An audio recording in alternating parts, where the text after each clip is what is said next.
A phone call from a Texas prison sparked one of the most baffling criminal investigations of the century. What began as a routine interrogation would soon uncover the dark path of a man who went unnoticed for decades. In 2012, a 72-year-old man was arrested at a homeless shelter in Louisville, Kentucky. Authorities were after him for a minor drug charge in California. His name, Samuel Little. No one could have imagined that behind his frail appearance hid one of the most prolific killers in history. Sam Little, this guy. Yeah, I know him. I've seen him Really? back in the 80s. He went on to become a serial killer? Wow. He didn't seem like he was that kind of person. Once extradited to Los Angeles, police took his fingerprints and DNA. What they discovered was shocking: matches with 3 unsolved murders of women from the 1980s: Carol Alford, Audrey Nelson, and Guadalupe Apodaca. All 3 had been found dead, showing signs of strangulation. Despite the DNA evidence, Samuel denied any involvement, but the odds were nearly impossible to argue with: 1 in 450 quintillion. In September 2014, he was tried and sentenced to 3 life terms without the possibility of parole. It seemed like the end of his criminal saga, but it was only the beginning. While being transferred to a prison in Texas, Samuel crossed paths with Ranger James Holland, a seasoned Texas lawman known for his interrogation skills. Holland remembered an unsolved 1994 case from Odessa, Texas. He suspected Little might be connected and decided to question him. The boy came, she left with her son, and she called him over there. And he came over, hey, he shook my hand and everything, yes. Now, how old was he? He was about 20 or about 19, 20. Okay, black male or? Black male. And where were you at when you met her? It was on Owens Avenue. Using a mix of empathy and instinct, Holland got Samuel to open up. He told him he knew he wasn't just someone who hurt people, he was a killer.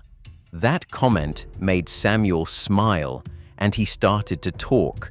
What he revealed stunned authorities. He confessed to 93 murders committed between 1970 and 2005 across 19 different states. But who was Samuel Little before becoming this sinister figure?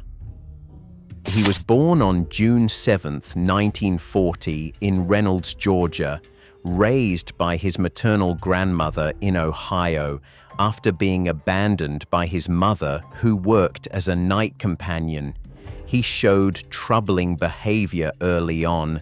At 13, he was sent to a reform school. He never finished high school and spent his youth in and out of detention centers.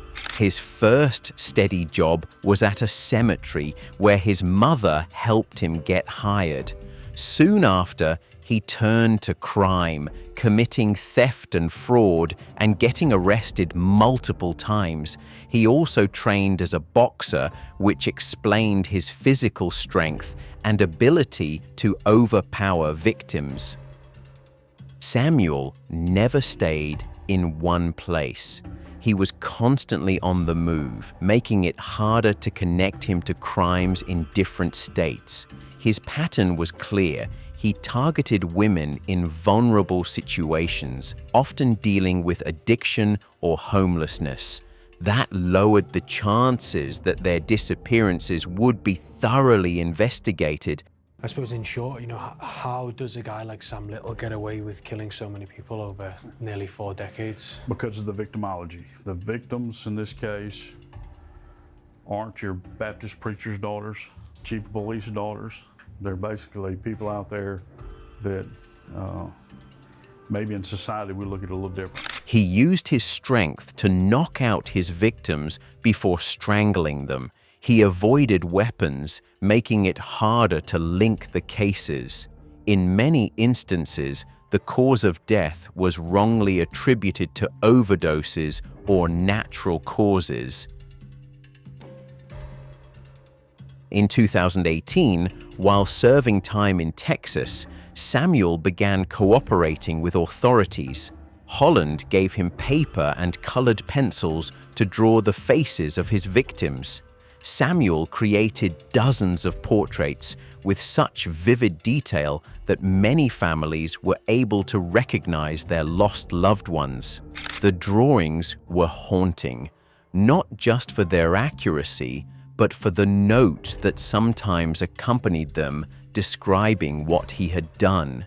He spoke about his crimes with a mix of enthusiasm and pride. He claimed to remember every face, every place, every story.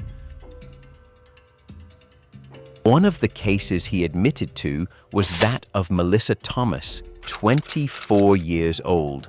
Samuel said he picked her up off the street, they used substances together, and after an argument, he took her life. The boy came, she left with her son, and she called him over there. And he came over, hey, he shook my hand and everything, yes.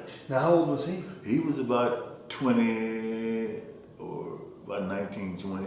Okay, black male or? Black male. And where were you at when you met her? It was on Owens Avenue. The level of detail in his account matched how her body was found in a Louisiana cemetery in 1996.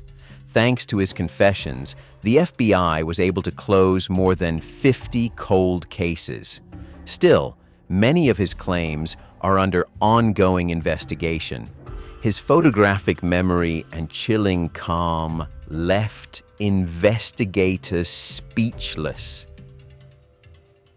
During interrogations, Samuel referred to his victims as "my babies." He said he often thought about them, kept them in his mind and in his sketches. He showed no remorse. On the contrary, he insisted that God knew what he did and that he was simply born that way. Samuel Little died on December 30th, 2020, at the age of 80 in a California hospital while serving his sentences. The official cause of death was a combination of heart problems and diabetes. Of the 93 murders he confessed to, 50 have been confirmed by the FBI. He operated in states like Florida, California, Texas, and Ohio, leaving a lasting scar on the nation's criminal history. And even though his name isn't as widely known as other notorious criminals, Samuel Little went down in history as the deadliest serial killer in the United States. What do you think? Was justice truly served, or did the system take too long to uncover the truth?